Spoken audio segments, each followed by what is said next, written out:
Welcome to Healers Talk Healing, the podcast where we gather to explore the art and science of holistic healing, uncovering the secrets to a happier, healthier you. I'm your host, Nina Ganguly, and together we will delve into the intriguing world of holistic healing, delving into the mind-body connection, ancient wisdom, and natural remedies. Get ready for enlightening stories, thought-provoking expert interviews, and practical tips that will empower you to unlock your true potential and embrace a vibrant, balanced life. Whether you're an experienced wellness enthusiast or simply curious about the power of healing, join us on this exhilarating journey as we share the wisdom and insights that can truly transform your life. It's time to embark on a voyage towards a happier, healthier you. So, without further ado, let's dive into the captivating world of Healers Talk Healing. Welcome to this episode of Healers Talk Healing, where we're joined by Mary Jonaitis, an extraordinary artist and medical intuitive who has spent over 4 decades honing her ability to channel the benevolent being known as Michael. Mary's journey into the spiritual and healing arts began with a fascination for Eastern philosophies and medical practices, including Qigong, Tai Chi Chuan, Shiatsu, and the Meridian system.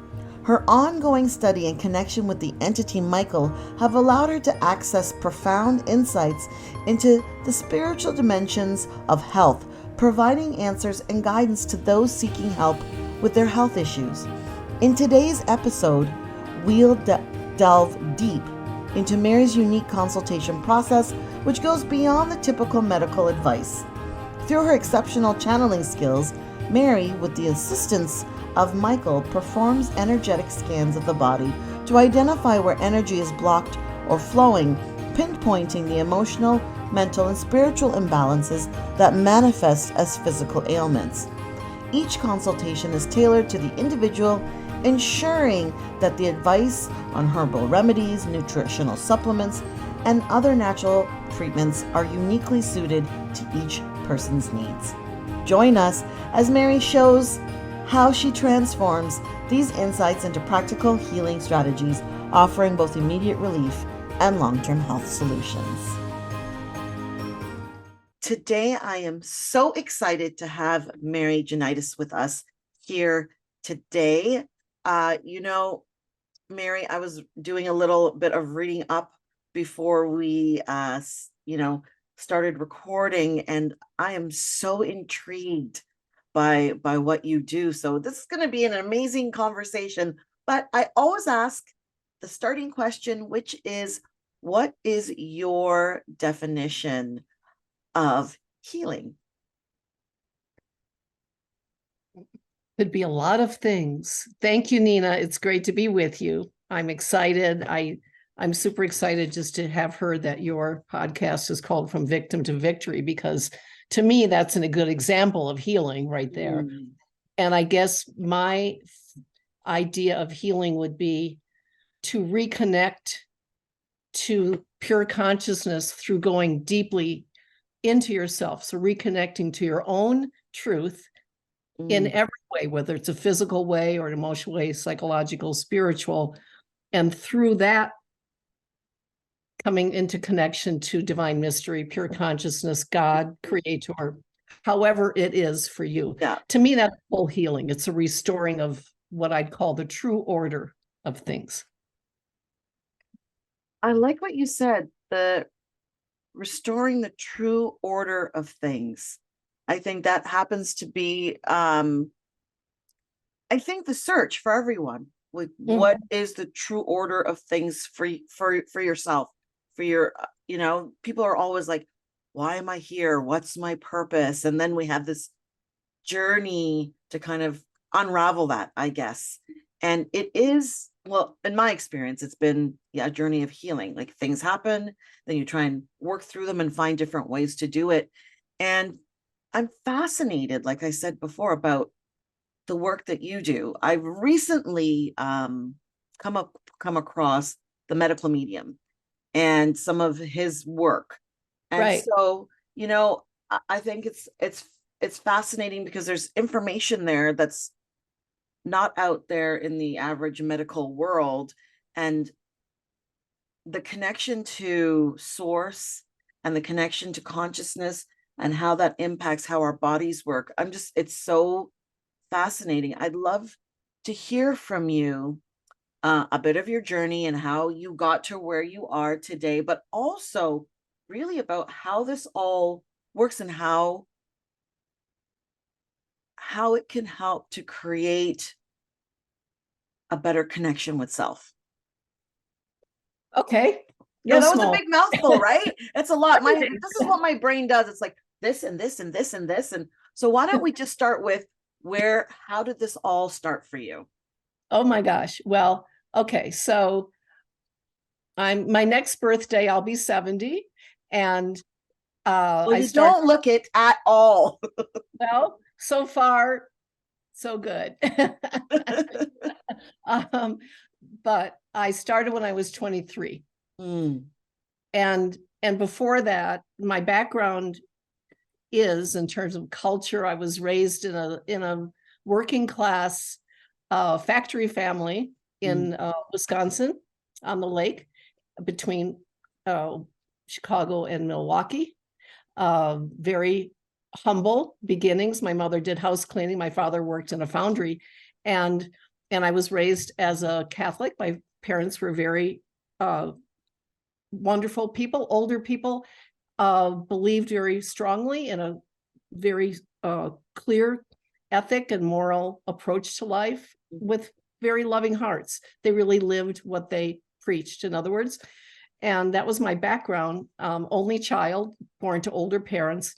And my first memory is that I really hold is that's very strong is walking down the driveway and looking out at all the little manicured lawns and all the little, brick bungalows. They were tiny but well kept, but everything was sort of separate. And I just looked at it all and thought, this is a weird way for people to live. It all looks so separate to me. So when I look back, I think, well, I had other lives bleeding into my awareness as a young child, like I think a lot of children do. So I had a point of view from very early on that was different than what I was being raised in, let's put it that way. So once I started to be able to read, I started reading everything I could about world religions. And, I was in 5th and 6th grade and I'm reading about world religions because it interested me. So that's the background. And then some psychic experiences as a teenager made me understand there's this whole other world that most of us aren't taught about, but it's there. We just don't see it, or necessarily. Sometimes some people see it, some people hear it, but I felt it. And then it's a long story. I'm not going to go into the whole thing, but I found myself after going through college as an artist and learning also to be an educator. I found myself in this whole other place of being asked, because of things that just happened and came through, being asked to, by a friend who had become an acupuncturist, to make myself available basically as not just a medical intuitive, but as someone who could help people. As he said, I have a number of patients and their situation of the healing situation or their issues that are in the way of healing actually aren't physical. They're actually more spiritual or something to do with a relationship or something from the past. And I said, I don't think I could do that. And he said, oh, yes, you could. I've experienced what you do inadvertently, in a meditative state when people ask. And he said, so I'm going to set it up. I'm going to help you set up a business. I'm going to help you set up structure, and, you schedule people, that sort of thing. So he was a big brother to me, and that's how it started. And it's been word of mouth ever since. Wow. And it's my main gig. It's how I raised a child as a single mom. And it's extremely, fulfilling. That's actually very cool, and it's so nice to have, someone to give you a hand up when you're discovering this new path. And for those of you who are listening who are maybe new practitioners, who are people who are also looking for some support and help on your healing journey, I think it's important for people to understand, like, there is something about the growth in yourself as you begin to develop and you begin to learn how this all works. And so for you, I know you said, it's a long story, but what was the first catalyst for you to understand that you were like a medical intuitive, and what does that actually mean? Well, I don't know what that means. It could mean anything. And I'm actually not a psychic in the sense of the way most people use that term. Okay. I channel a teacher. Okay. And that is a very big teacher. The teacher's name, Michael. It's a group soul. They come through a number of people all over the world. There are many books written by different Michael channels. And I think that there are different, because it's such a big soul, there are different aspects of that group soul that come through the different channels, depending on the person who's bringing it through. My hardware will then sort of determine which software is better for them to bring through, so to speak, right? Okay.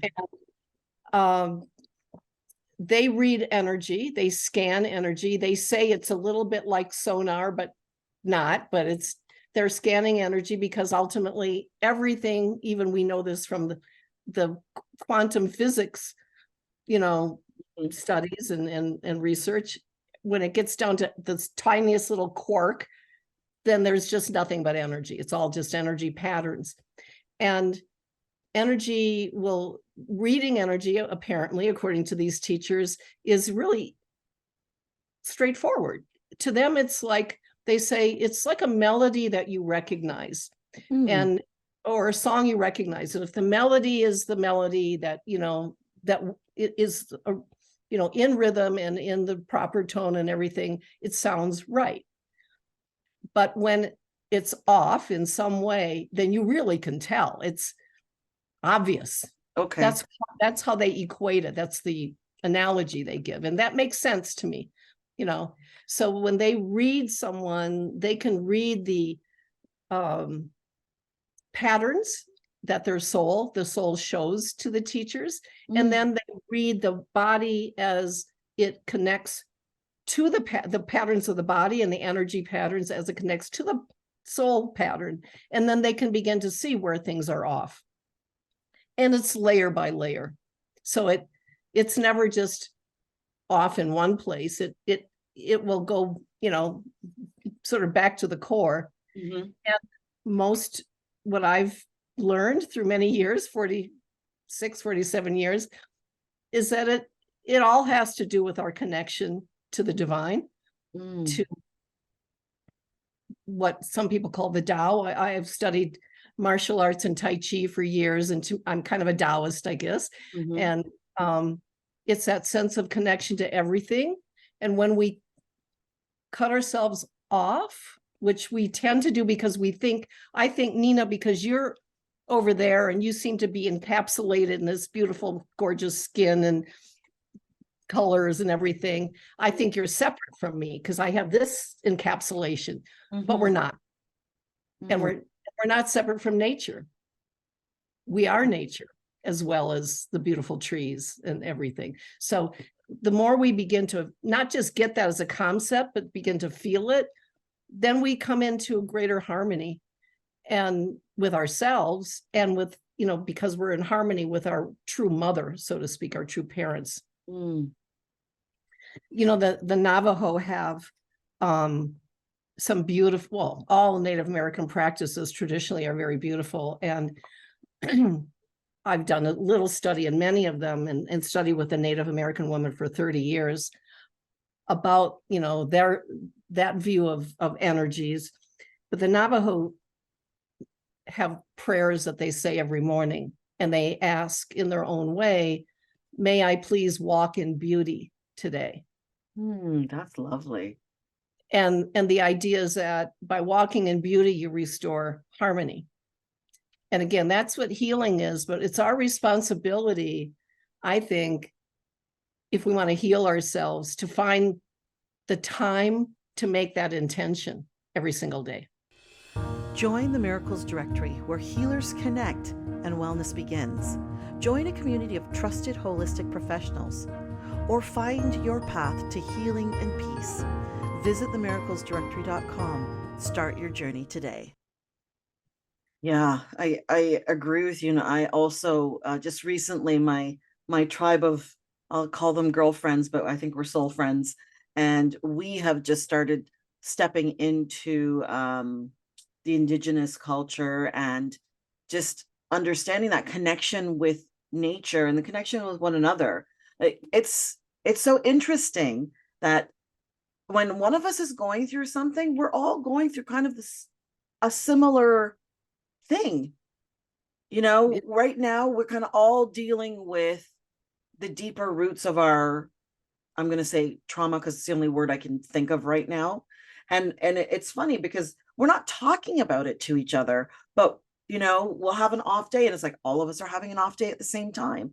And it's teaching me that we are so interconnected. And they do say, right, birds of a feather flock together. Mm-hmm. And then fools don't differ. But anyways, aside from that, I think for me, I'm also beginning to learn that life force is the same life force for all. It's not my life force is different than yours.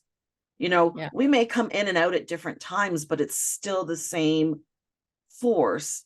And recognizing that, like my question to you is, but recognizing that, how will that help us to heal on a grander scale? Just, we are in a space and time. I think we're always in a space and time, but it feels like we are uniquely in a space and time where things seem to be getting a little more worse and a little more agitated and a lot faster than before. So how does us healing begin to shift the consciousness, or how does the work that you do begin to shift consciousness so that we are creating a different frequency for the whole? The really important fundamental question, Nina. I love your questions.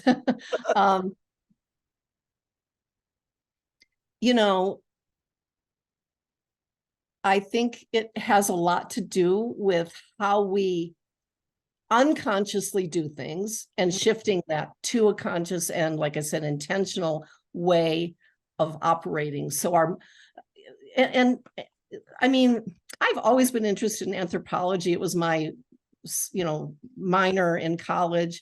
And, you learn early on in studying different cultures that the way that people think and they operate in life has a lot to do with their language. So their language is formed out of a particular point of view and also practicality, but then they're formed from the language, and we tend in our culture to be in a very highly defined, compartmentalized language that keeps us in our heads, keeps us, it's practical, but it tends to, and then the way the culture has formed to this date, where we have all kinds of digital media and so much information, and we're constantly distracted by images and ideas and, oh my Lord, Yeah. And so we're just always up here. And then we try to like heal or fix from up here, and we just run into a wall. And so to me, it's bringing the sort of where we hold our consciousness down into embodiment, into the heart and into the belly, and then ultimately also connecting to the earth. And when we are willing, I keep saying willing to take the time, because you can't, the way we're raised by our society, it's not automatic. You don't just come from the heart all the time. But if you can take the time to be feeling more in your heart using breath work, the heart math breathing, or real simple pranayamas. They put you in your heart. And then from your heart, you kind of instantly know. There's a sense like, oh, things are good, or, oh, it's a little touchy today, but you have a sense of it in a way that's more real than up here. And then if you go even deeper and put your hands on your belly and feel the warmth of yourself, your spirit really filling out your body, then you can start to get, I think I just need to drink a bit extra water today, and I'm feeling like maybe some electrolytes extra would be good, so you start to get more in tune with your own body. This is what Ayurveda teaches. Yeah. Another thing I've been a student of for many years, and that's Ayurveda is all about teaching you to be more in touch with your own body, so that you can then welcome in divine mystery. But to me, the way that you will change the world for a better place, which it's going in that direction, whether we will it to or not, we're being swept along. And there's a whole other thing about that. We could talk at another time about it. We can talk whatever you want to about it. What's going on right now. But I feel like, again, coming back to the idea of sound and harmony and music, and, when people are able to be centered and sort of emitting their true frequency, because we're all just radiating frequency, whether we want to or not, we are. And if we're in a good place, so we're loving to ourselves, and then we tend to be loving and generous to others, and then that just increases. But when we're feeling like victims, when we're feeling like somebody else has done something to me, and I can't find my power, and I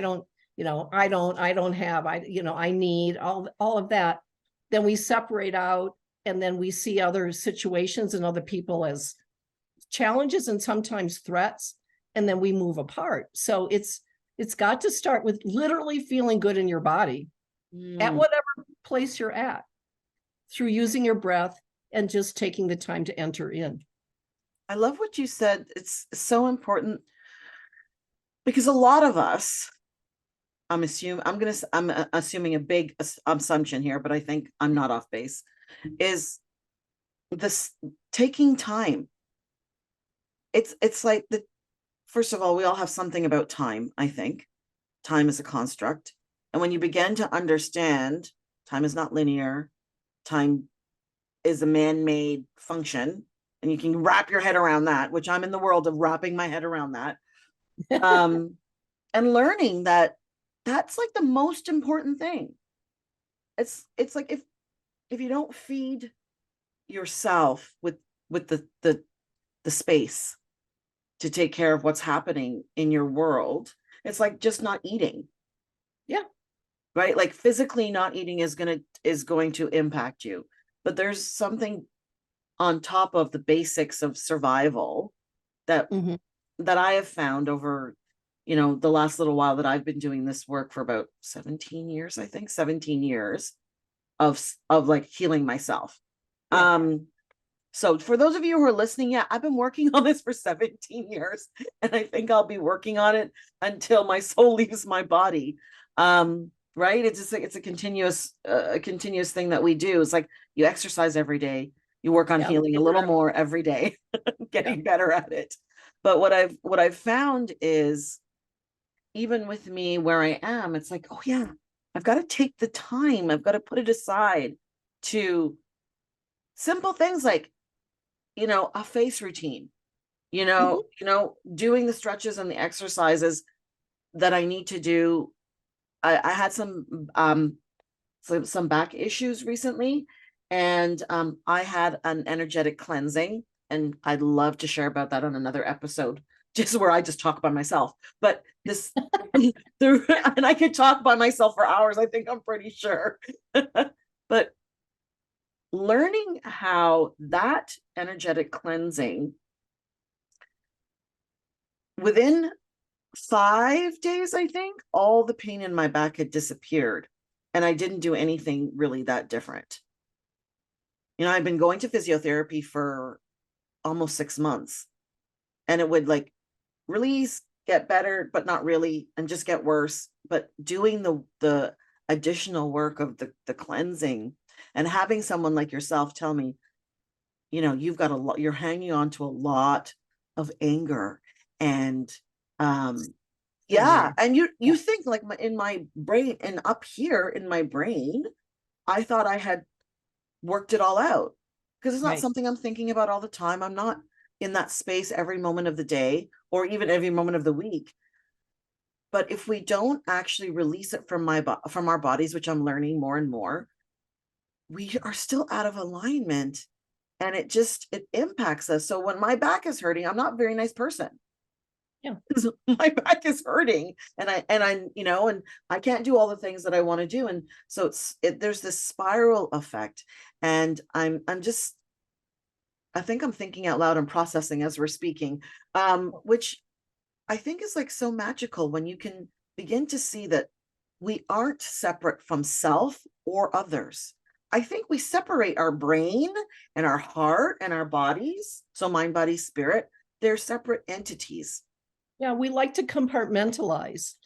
Yeah. And again, that's the nature of our culture. It's the nature of how people are, in my point of view, and this is not the teachers necessarily I bring through, but I think people are herded in that direction, because I really do feel there's an overall agenda to enslave humans these days, has been for a long time. And humans are at a very critical juncture right now. Yes. Humans really have to decide, are we going to connect? Are we going to be connective, or are we going to be, compartmentalizing everything, separating everything out, like you say?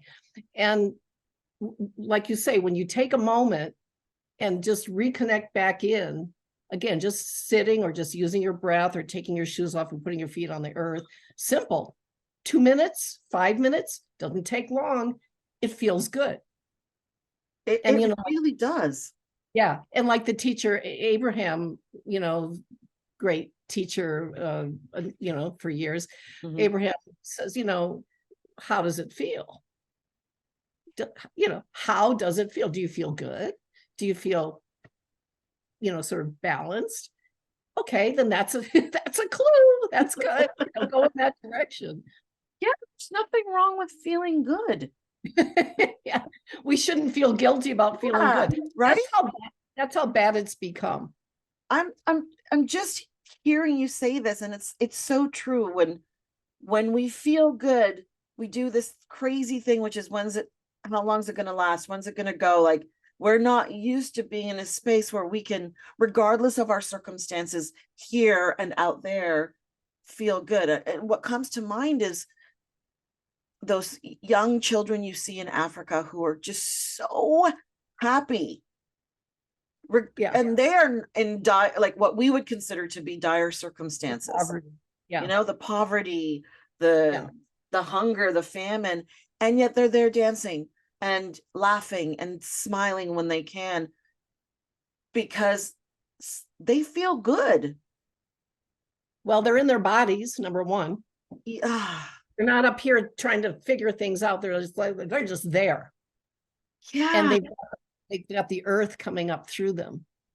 Yeah, because they're not wearing shoes.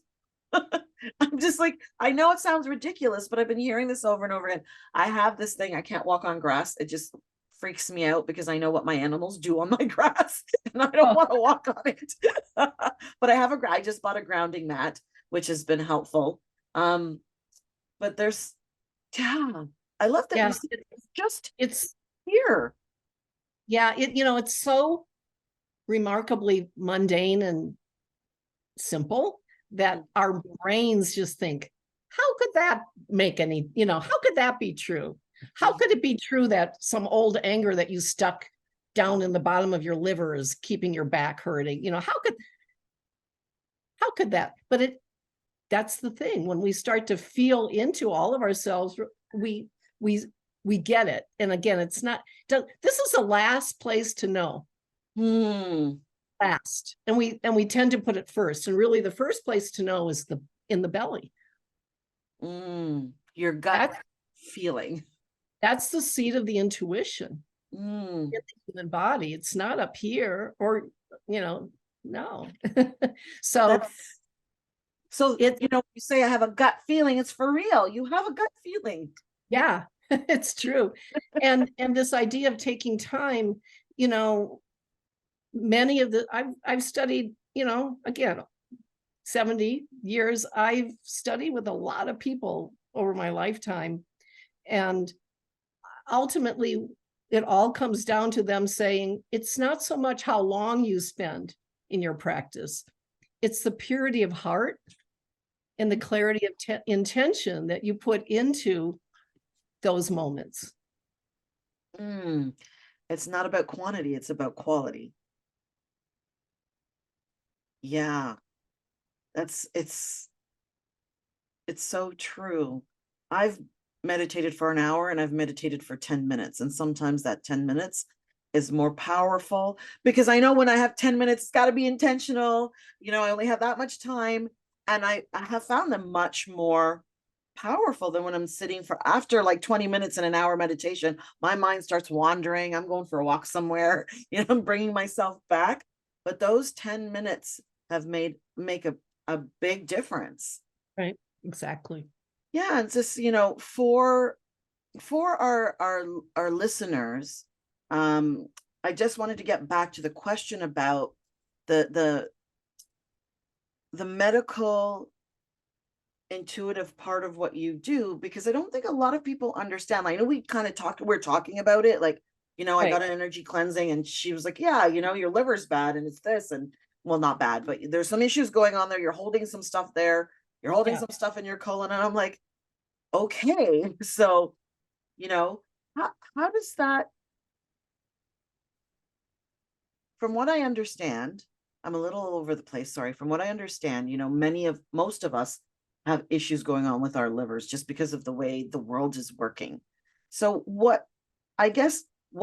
how do you do what you do? And then what's one small thing that each of us can do to begin to connect more to our bodies?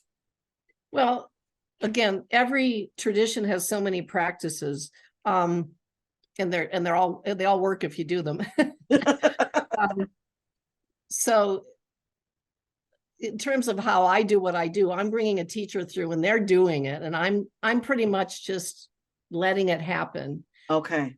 Whether it's in formation or whether they're doing an actual bit of healing or whatever it is. So it's so different. What I'm trying to say is from person to person.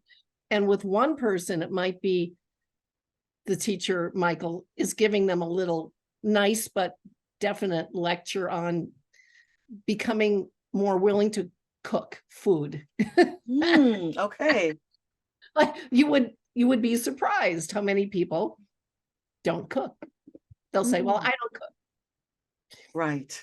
Well, there's an inherent problem with that. And so teacher will go into sort of again, the idea of self-care, self-respect, feeling connected through to nature, through the food that you prepare, and many things. So it could be that level, or it could be Michael helping someone to understand that they have to bring their energy frequency up to a higher daily level, to what it's truly is, by intention and by certain practices, so that they are not, everybody's psychic, everybody's intuitive. It's just most people have blocked it or don't believe it. But what a lot of people do is they morph, they change their frequency to meet whomever they're in love with, or whoever they're taking care of, or whoever they hate. Could be either way. And then they bring their whole frequency, I'm going to use the term down, or constricted is another way to think about it, from what it really should be based on their soul age and their body and everything. So they could be cooking the perfect food and taking all the right supplements and doing all the right exercise and doing the right mantra. And if they are keeping their frequency so much smaller or lower, however you want to say it, than what their soul really is, they will never get well. They will never get well. Yeah. So just see what I mean? It depends. Yeah. But to answer that last question, and maybe then we're close to the end here. There's a very simple practice that's an old, ancient, thousands of years old Taoist practice that I think is one of the best ways to do exactly what you're asking about, which is to how to get in touch with your own body. And it's called smiling on the organs. I love that. Or smiling on the inner body. You could say it in different ways. But the idea is that it's a very sort of light little meditation, and it's visual. It's like a little visual journey meditation. And you imagine yourself like in a little tiny spaceship or in a little canoe, and you're going inside of your body, and you're starting at the brain. And you're noticing how it feels in there, the energy of it. And this could be, once you've learned to do this, you could do it very quickly, but I'll just talk through it. It'll take a little more time talking through it, but you go into your brain, and then you just feel like, oh my gosh, what an amazing, organism this is. Thank you. So the idea of smiling on your brain is gratitude. Gratitude. Yeah. Right. So what you're doing by smiling on the organs, you're feeling gratitude for this amazing organism. And then you go to let's say you go to your eyes. And again, that sense of gratitude and just smiling on your eyes. Thank you. And then you're basically going, the more you know about anatomy, the more specific you can make it. But you can also just do it in terms of the chakras. So you can just say, all of you team in there in that chakra, thank you. And I love that. Team here, all the team working here, which there's some important stuff going on. A lot. I love you. Thank you. And you do this through the whole body. And then you notice also when you've done this a few times, and again, you could do this in 2-3 minutes. When after you get a little practice with it, you'll notice that certain organs, like let's say the liver, it doesn't want you to leave right away. We need a little more attention there. We need a little more love. We need to raise the frequency of that organ to its true potential frequency rather than it being constricted and low and not working right. So then you spend more time loving on that organ, basically. That's just, you're speaking to me because of the things that I've been working on, and I don't want to say dealing with because I'm working on them. And I caught myself today, my knee was hurting as I was walking up the stairs, and I was like, oh, stupid knee. I'm like, no, not stupid knee. No, I love you. Thank you. Please keep working. Right. Exactly. We do this like, oh, my stupid, this is hurting, or this damn back pain, or whatever words we use. Right. We don't realize that we're inflicting pain or sorrow in our own bodies. And demeaning ourselves, and therefore demeaning God. So it's there's a lot to that you just said. And when you've done the whole thing, putting your hands on your belly, and then also feeling a connection to the earth and to the energy that wants to feed you from the earth. And that could be the end of it. And again, it's a really good way to tune in, and your body will begin to tell you, oh, this area, this needs a little more attention right now. Thank you so much for that. And, thank you on behalf of the listeners. Thank you so much for what you do, who you are, expanding the consciousness of the collective. It's not an easy task.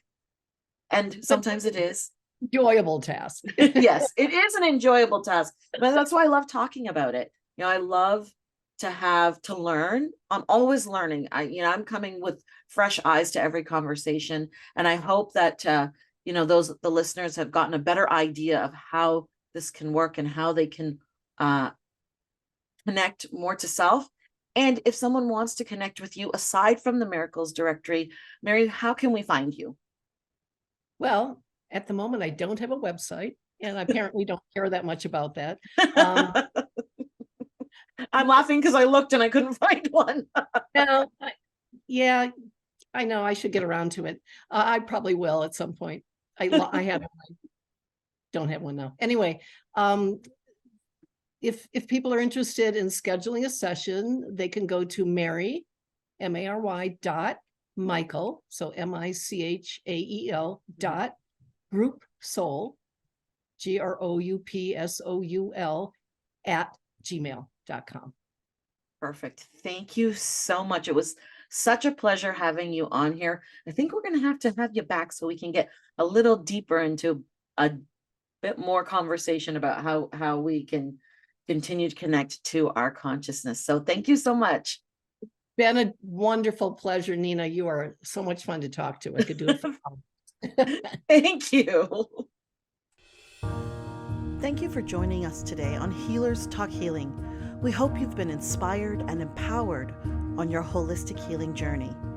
If you've enjoyed today's episode and want to continue learning and growing with us, don't forget to subscribe, follow, rate, and review our podcast.